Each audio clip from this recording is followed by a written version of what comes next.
Molar mass and balance chemical equations. Molar mass is the mass of 1 mole of a substance. It is expressed in units of grams per mole, g per mole. The molar mass of a substance is calculated by adding up the atomic masses of all the atoms in one molecule of that substance. For example, the molar mass of water, H2O, is calculated as follows. Molar mass of H2O equals 2x molar mass of hydrogen plus molar mass of oxygen equals 2 by 1.008 grams per mole plus 15.999 grams per mole equals 18.015 grams per mole. Therefore, 1 mole of water has a mass of 18.015 grams.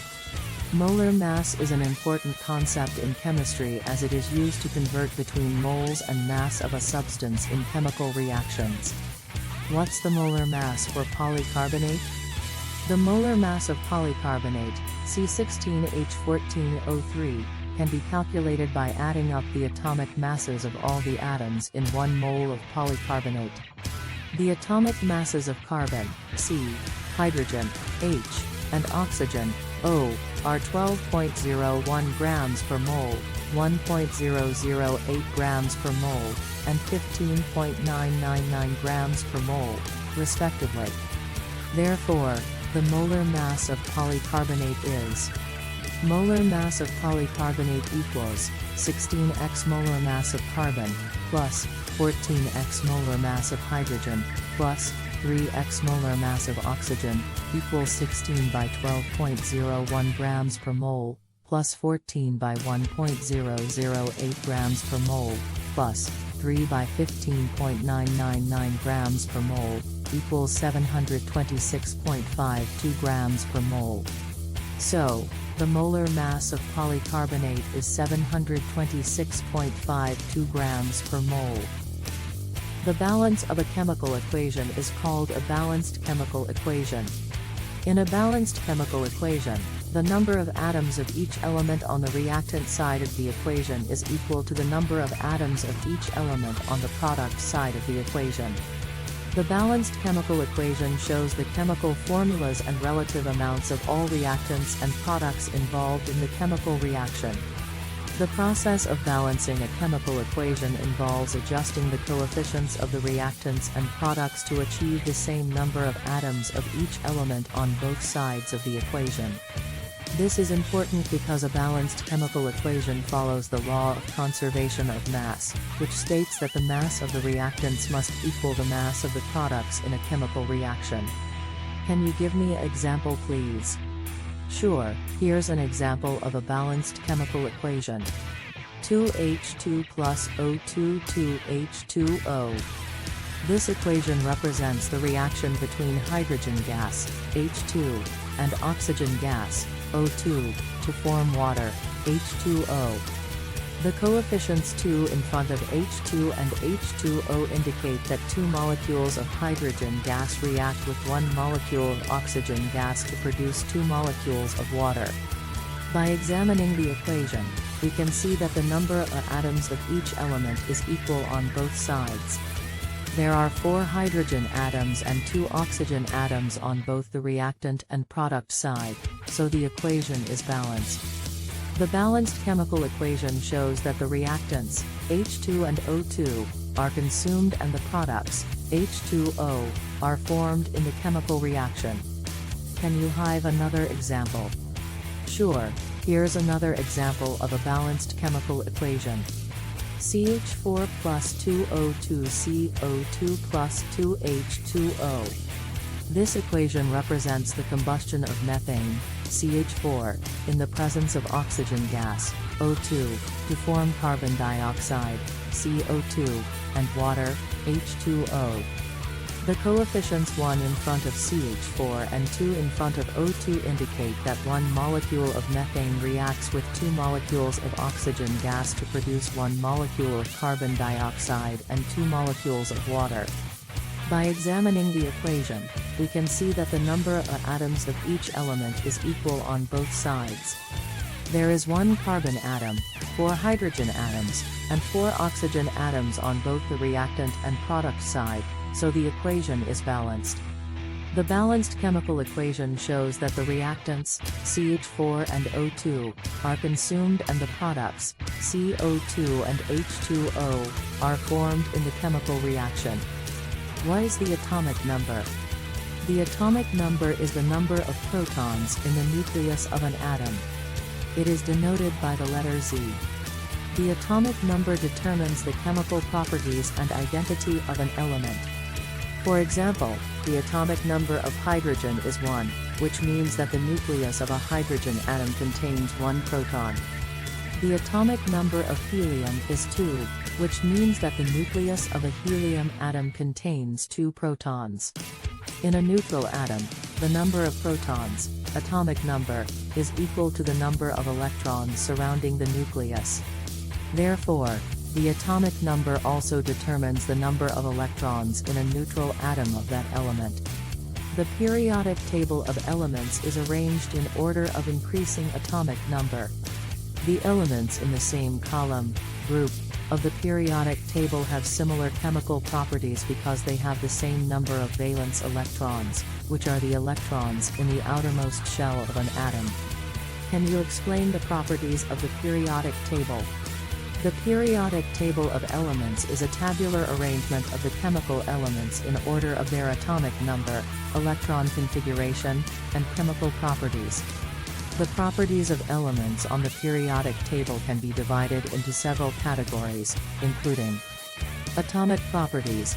These are properties related to the structure of the atom, such as atomic number, atomic mass, number of protons, neutrons, and electrons.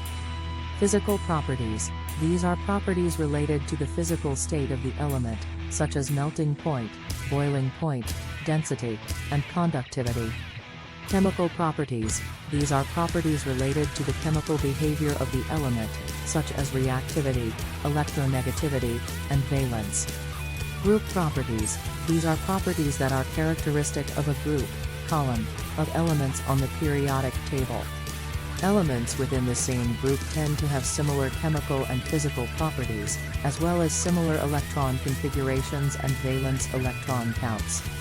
Periodic trends. These are trends in the properties of elements that vary across a period, row, of the periodic table. Some examples of periodic trends include increasing atomic size, decreasing ionization energy, and increasing electronegativity from left to right across a period.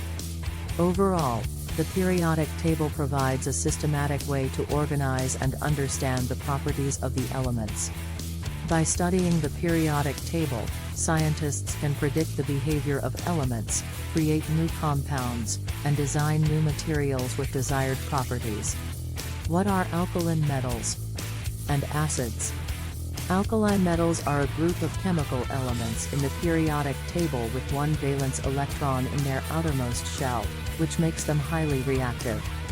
The alkali metals include lithium, Li, sodium, Na, potassium, K, rubidium, Erbe, cesium, Cs, and francium, Fr. They are soft, shiny, and have low melting points and densities. They react vigorously with water, acids, and other nonmetals to produce hydrogen gas and a metal salt. They are important in many industrial applications such as batteries, alloys, and chemical synthesis. Acids are a class of chemical compounds that have the ability to donate hydrogen ions, H+, to a solution. They are characterized by a sour taste, the ability to turn litmus paper red, and a pH less than 7. Some common examples of acids include hydrochloric acid, HCl, sulfuric acid, H2SO4, nitric acid, HNO3, acetic acid, chiku, and citric acid, C6H8O7. Acids are used in many applications such as food and beverage production, cleaning agents, and industrial processes. They can also be found naturally in some foods, such as citrus fruits.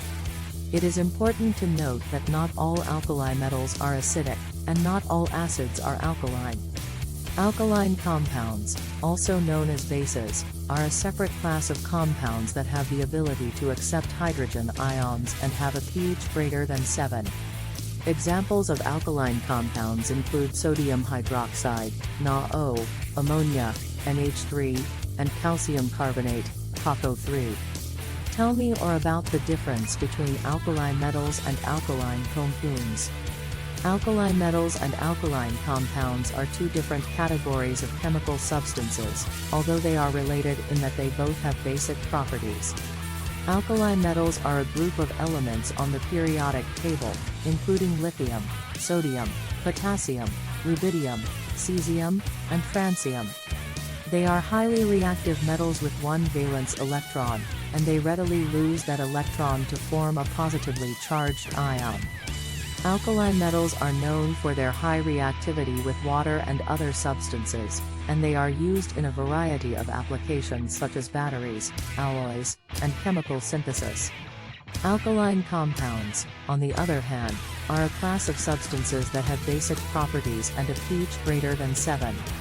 They are also known as bases, and they have the ability to accept hydrogen ions, H+, in a chemical reaction. Alkaline compounds can be inorganic or organic, and they are used in a wide range of applications such as cleaning agents, antacids, and industrial processes. One key difference between alkaline metals and alkaline compounds is that alkaline metals are metallic elements, while alkaline compounds can be either metallic or non-metallic substances. Alkaline metals are also highly reactive and can be dangerous to handle, while alkaline compounds are generally more stable and safer to work with. Overall, while both alkaline metals and alkaline compounds have basic properties, they are different types of substances with different chemical and physical properties. Thanks for watching. Please like and subscribe. Have a great day.